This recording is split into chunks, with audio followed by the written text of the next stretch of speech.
the time has come, the walrus said. Hello, and welcome to kind of a weird middle extra part for Link's Awakening. So here's the thing, I wanted to get a lot of the extra secret seashells and a lot of the extra pieces of heart before I went into the final couple of dungeons, so it wouldn't make sense to do this in the end of the series, you know, I typically do extra parts. But it still makes sense to do this kind of post-commentary, just talking over all the things we did. Because there's nothing going on story-wise here, except for as we leave the dungeon, the owl tells us we need to get to the next place by flying like a bird, but that's a hint that won't come up until next part, so we'll hold off on that. In the meantime, I wanted to go around collecting all the secret seashells and pieces of heart I could find. I 100% used a guide for a lot of this. First one we find is just not far from, I want to say dungeon 3? Is this dungeon 2 or 3? I think it's dungeon 2. It's just directly above. Now that we can swim, we can go up here. And I found it in the grass. I actually just picked it up with the boomerang there.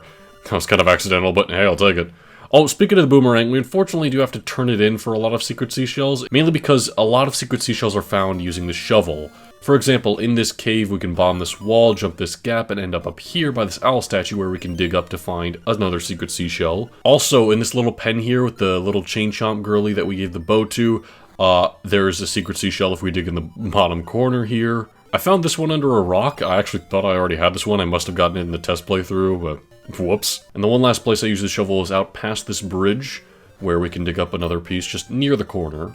Otherwise, I actually revisit the first dungeon of the game, the Tail Cave, to bomb this wall and find a secret seashell in here. I think this is the only one that's actually inside a dungeon. Pretty neat. And otherwise, I was able to find some secret seashells using the Pegasus boots and ramming myself into trees. One just by this telephone house here, and one not far outside the first dungeon, actually. Oh, and of course, I actually completely forgot about this, but the ghost, after bringing them back to their grave, told us about a special thing hidden in a pot of theirs back in their home, and they were referring, of course, to another secret seashell. But yeah, these were all the seashells I needed to take back to the Manor, where we were able to turn them all in, and our reward for getting all the secret seashells we needed to is the level 2 sword. Now we do more damage, and we shoot a blade beam. This is part of the reason I choose the blue tunic most of the time, is because we get more damage anyway, so the red tunic is just more damage on top of that. Hey, if you really want to go offense, that's one hell of a way to go. But I find going for the mix of offense and defense is really nice, and the blade beam is nice. It's not quite that good, though. Of course, it's only there when you have full health, which is not often in this game. Also, it only just shoots a straight sword, kind of like the original Zelda, only it doesn't work well with our swipe attack. It's not nearly as good as, say, A Link to the Past, where it had this diagonal movement. Anyway, in terms of heart pieces, I only needed 2 more to get another heart, and while I was missing 4 other heart pieces throughout the overworld, I didn't feel like I needed an entire another heart, so I only got a couple. Firstly, back in this cave in the mysterious woods, like way back, we were intended to lift this skull rock out of the way using the power bracelet. I'm not sure if this requires level 2 power bracelet or just the original.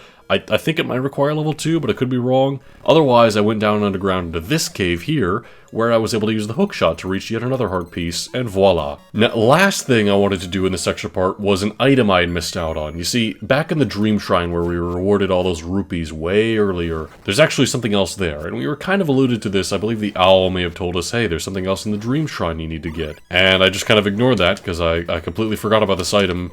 And I, like I said, never beaten this game, so I haven't really thought about it much. But we actually need to go into the Dream Shrine yet again, and use the Pegasus shoes to break through here and grab ourselves the Ocarina. The Ocarina is a new item which actually learns several songs throughout the game. It's not like later Zelda games where you actually play the songs with different notes, it's just a button you push. But in terms of songs, we're able to go to this part here where there's a whole bunch of signs telling you, go to this sign. You just go straight down and you find another sign saying, go to this sign, and it takes you directly to the right. It's basically a big maze where you have to navigate perfectly. But eventually you'll solve the puzzle and go underground where you find Wart from Super Mario 2 USA, and he teaches you the frog song.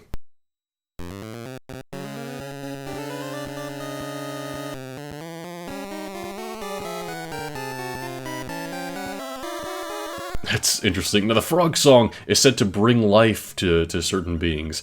We'll get into that next part, don't you worry. One other song we can learn is near this dungeon here, where all you gotta do is move on to the left, you'll find Monbo, and he'll teach you Monbo's Mambo, and I love this song.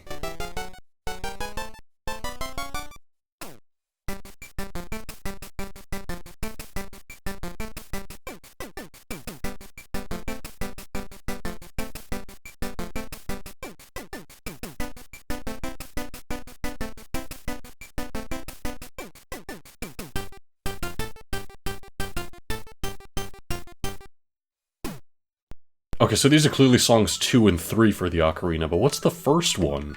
Well, it's actually the Ballad of the Windfish, the song Marin's been singing this whole time. And you may think, okay, just go back to Marin and she'll teach it to you. Where is she, in Animal Village and Maid Village? That's kind of the problem. I went to both, and I can't find her. I'm kind of worried now that I won't be able to actually, you know, beat the game. I've soft-locked it somehow and Marin's out of the way. I guess that's for me to discover in the next couple of parts, because I haven't recorded those yet. We'll see how that goes. But that's all for today's little extra part. I'll be seeing you in the next part, which will be a live Let's Play, not commentary like this. And in the meantime, have yourself a very good day. Bye now.